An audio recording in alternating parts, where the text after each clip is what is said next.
Welcome to the Grim Reaper channel, where we bring you bone-chilling true stories from around the world. From haunted houses to unexplained disappearances, we have it all. So turn off the lights, grab a blanket, and get ready for a scare.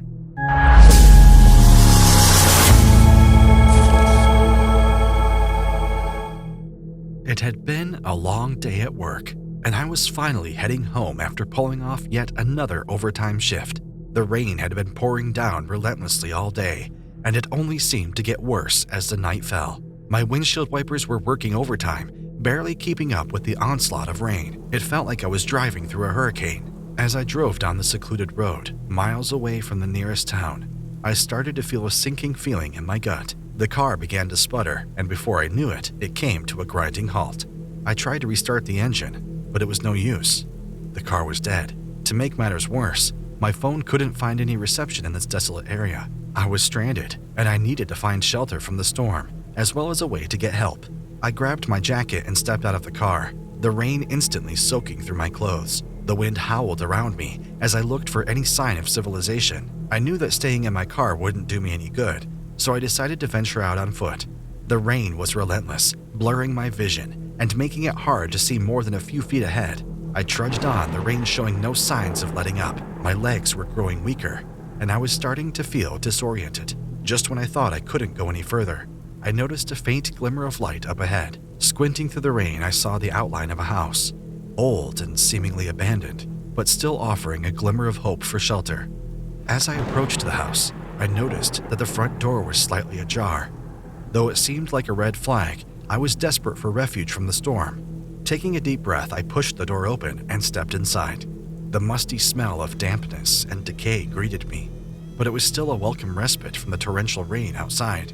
I wandered through the dimly lit rooms, trying to ignore the unsettling feeling that I wasn't alone. As I looked around, I couldn't help but notice several oddities scattered throughout the house. There was evidence of recent occupancy, dishes piled up in the sink, food wrappers on the counters, and a half-empty bottle of whiskey on the table. Despite its abandoned appearance, it seemed like someone had been living here, and it didn't seem like they had left long ago. As I continued to explore, I stumbled upon a room that sent chills down my spine. The walls were covered in newspaper clippings, many of which detailed gruesome crimes and unsolved disappearances. There were also crude drawings of disturbing scenes, with figures that seemed to be both human and monstrous. My heart pounded in my chest as I realized that I might be in the home of someone dangerous, maybe even a killer. I knew I needed to get out of there, but the rain was still pouring outside, and I had no idea where to go. My only hope was to find a phone or some way to contact help. As I continued searching for a phone, the unsettling noises grew louder and more distinct. Footsteps creaked on the upper floor, accompanied by muffled voices that sent a shiver down my spine. The thought of coming face to face with the sinister occupants of this house was terrifying, but I couldn't shake the feeling that I had no choice but to confront the situation head on. Steeling myself, I tiptoed up the rickety staircase, my heart pounding in my chest. The voices grew louder as I approached the top, and I could now make out snippets of their conversation. It sounded like they were discussing a recent heist, and their tone was both arrogant and cruel. It suddenly dawned on me that the house was a hideout for a group of dangerous criminals, and I was now trapped inside with them. I hid behind a tattered curtain, peering out just enough to observe the scene unfolding in front of me. The criminals were huddled around a table, counting stacks of money and discussing their next move. Their faces were hard and weathered, with a coldness in their eyes that sent a chill down my spine. I knew that if they discovered me, I would be in grave danger. As I crouched there, I racked my brain for a plan. I had to find a way to alert the authorities without alerting the criminals to my presence. The storm outside had calmed down somewhat, but I was still miles away from the nearest town, with no way to call for help. My only hope was to sneak out of the house without being detected, then make a break for it and find help as quickly as possible. Breathing deeply to steady my nerves, I cautiously began to retreat down the stairs.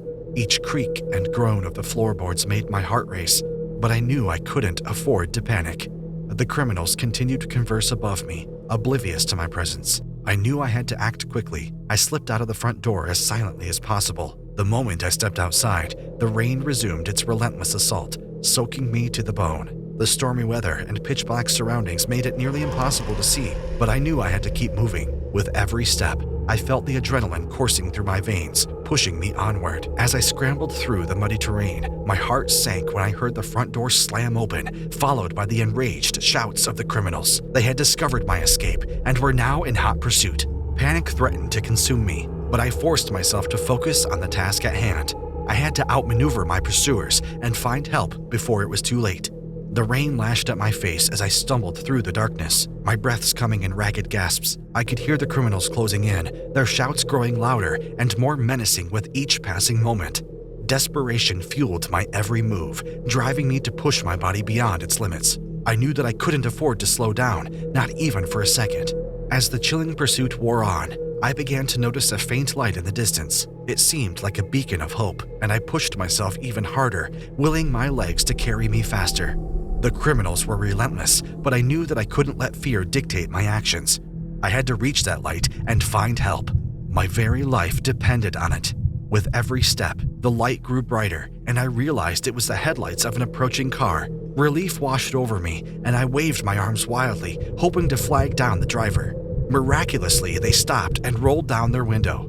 I quickly explained my predicament, and the kind stranger agreed to take me to the nearest town to find help. As we sped away from the abandoned house, I glanced back and saw the criminals standing in the road, their silhouettes illuminated by the car's headlights. I knew I had narrowly escaped a harrowing fate and was grateful for the stranger's intervention. As I reached the main road, the passing motorist pulled over and let me use their phone to call the police. My hands were shaking, but I managed to give the operator a detailed account of my terrifying ordeal.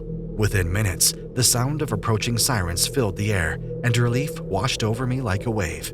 The police arrived swiftly, and I pointed them in the direction of the abandoned house. While a few officers escorted me to safety, the rest moved in to apprehend the criminals. I could hardly believe my luck. Not only had I managed to escape a dangerous situation, but I had also played a part in putting these dangerous people behind bars. From my terrifying experience, I realized the importance of staying vigilant and cautious, even in seemingly ordinary situations. A simple drive home on a rainy night had turned into a life-threatening ordeal, and I was grateful to have emerged unscathed. We hope you enjoyed our spine-tingling stories. Don't forget to like, comment, and subscribe to our channel to stay updated on our latest uploads.